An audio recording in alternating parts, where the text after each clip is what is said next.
You know, one of the craziest moments I remember was when I was on set, and I think it's Won't Be Fooled Again. Ben is in the surgery, and I'm Gordon, police officer Gordon. Someone on set who had a dog thrusts a white, tiny dog in my hands and says, "Here, try and work with this." And the director agreed, and I went, "Okay." So I'm standing there, and Ben's on the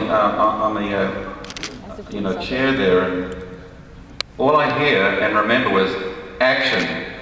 And I'm saying my dialogue, and I'm kind of going, I'm not too sure what's happening here, but I hear cut. And I go, what the hell is that, man? And I'm holding this dog, and there's this enveloping cloud of dog fart, you know? And the wrangler takes the dog from me. And we're going in for take 2. And I'm going, wow. And I realize he's feeding him these liver pellets to keep him quiet. We go, stand by. Action, take 2, and action. So again, and I still don't remember what I was saying. Because all I remember hearing was just such, quiet. And I'm standing there going, oh, God. Trying to keep a straight face, do the lines, Ben's line there, and cut. You know, that was one of the funniest moments for me. It was just crazy. Won't get fooled again, Next question. So you sort of answered my first question of what was your most memorable or funny backstage moment, which I think you just answered. So on to the next part, which is actually for Claudia and Ben. How did you feel doing or revisiting Farscape on Stargate in episode 200? Oh, yeah.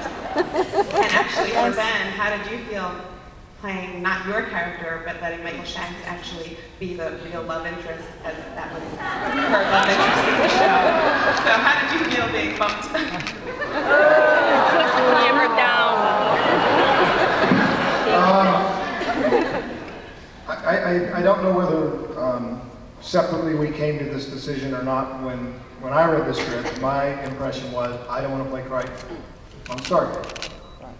It was, as fourth wall as that episode was, I didn't want to be, I didn't want to do that. And and at the same time, I don't really think that it was my writer brain said, who would Vala cast as Crichton? So there was certain negotiations around that. Now, Claudia, what was your take on it? I thought they were treading on very, very fragile ground. I cry a lot about stuff like that. Sorry? I was crying a lot in those days. So I just sort of watched with interest. I thought, okay, I'm not gonna be defensive about this show, which I'm enormously proud. I'm happy, I can have a sense of humor about it. I can appreciate the way they described it in the scene, the cameras at a canted angle, there's steam, there's smoke, there's, disaster everywhere. And the funny end, so I just thought, all right, I throw myself into it. How can I be of service? And the hair and makeup girls just sort of realized that they didn't want to do something stupid in portraying the character. They wanted to make it clear that it was a parody. But when they were thinking about the Chiana makeup, they didn't know where to start. I'm sure you had to think about it when you got up this morning. And I said to them, you know what, there are a couple of tricks, and if you're interested, if you want to know, just let me know, because I observed the process as it grew over the years, the things they tried, the things that worked for them. And so although it was so funny that information became useful in such a different context, so I would hear the girls saying, you know what, I walked in one day and Gigi's wig was hanging upside down, and they went through this whole process at the end of the night where they would wash it and then hang it, pin it on this thing. And I said, why do you do that? And they said, oh, well, we find that it gives it a lot more volume in the morning if we hang it upside down overnight. So I started telling them all these things. I said, they got a white wig and they dyed the roots black to give it depth and all the, I won't give away any more tricks of the trade. But it sort of became a useful way to become involved in it, and those things worked, and I thought, oh, well, that was time well spent in the makeup room for all of those years. And you know, I mean, it was fun to do. It only lasted a couple of seconds of screen time, thank God, because I felt like I was sort of making fun of one of my best friends. Yeah.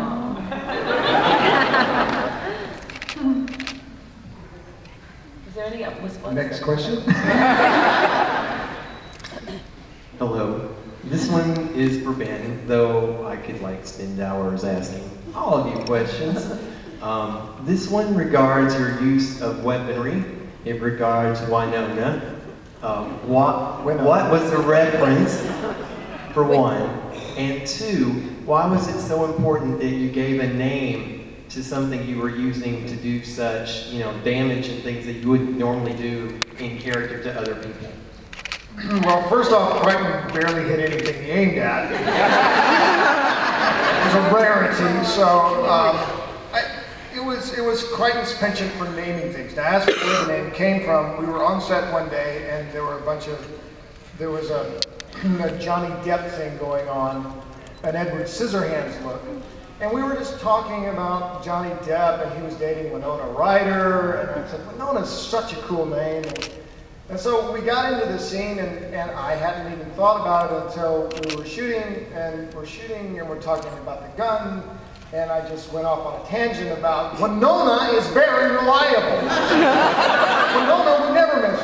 And that's only then did I think that's a great name for a gun. It wasn't like I sat down at the bar.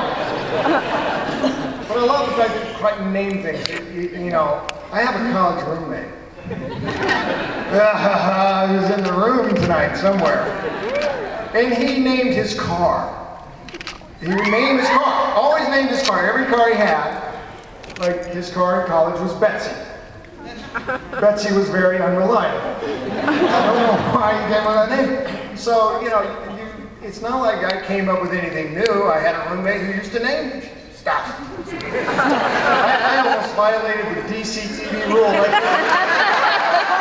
Kids, quick, turn him off. He's cussing on TV. So, you know, that is where that came from. And it came out of Crichton's penchant for naming things, which basically I stole from my college roommate, and so I'll be owing him money this evening. And I'm pretty sure we're going to have to sort of find someone who can corroborate with my version of events, but I'm pretty sure that at one point early on in the show, Ben mentioned his roommate's name. Never made his screen up. Because in, what was the episode called? I've got baby brain, it's my excuse. We go to Earth. The Earth episode? I mentioned someone else on that one. The first time, I know you mentioned someone else in that one, but there was a time, I'm pretty sure you mentioned your... I would liberally borrow from people I knew, so it could be a dangerous thing. I might mention your name for some reason. Unless you really want to be mentioned on a sci-fi show, in which case, good to know me. Next question. Hi. Throughout the 4 years of Farscape, all of those episodes throughout the seasons had entire... Please hold, Ben's got a very important call. I'm doing a text message. It's Slash! Oh, that's it, you guys are coming through. Okay, Sutra Tonight, performance by Pittsburgh Slim with the Riella Brothers Black Party this Sunday at Sutra with Eric Deluxe and Mr. Walker from Nerd. I've been getting these junk text messages from someone trying to invite me to a party. If you guys want to go, tell them I sent you and to give me money. Eric Deluxe and Mr. Walker from Nerd tonight. It doesn't say where. What, I gotta like call back? Maybe it's the Sutra Tonight. I don't know. Sorry, please, I missed that question. I owe everybody in the room a beer.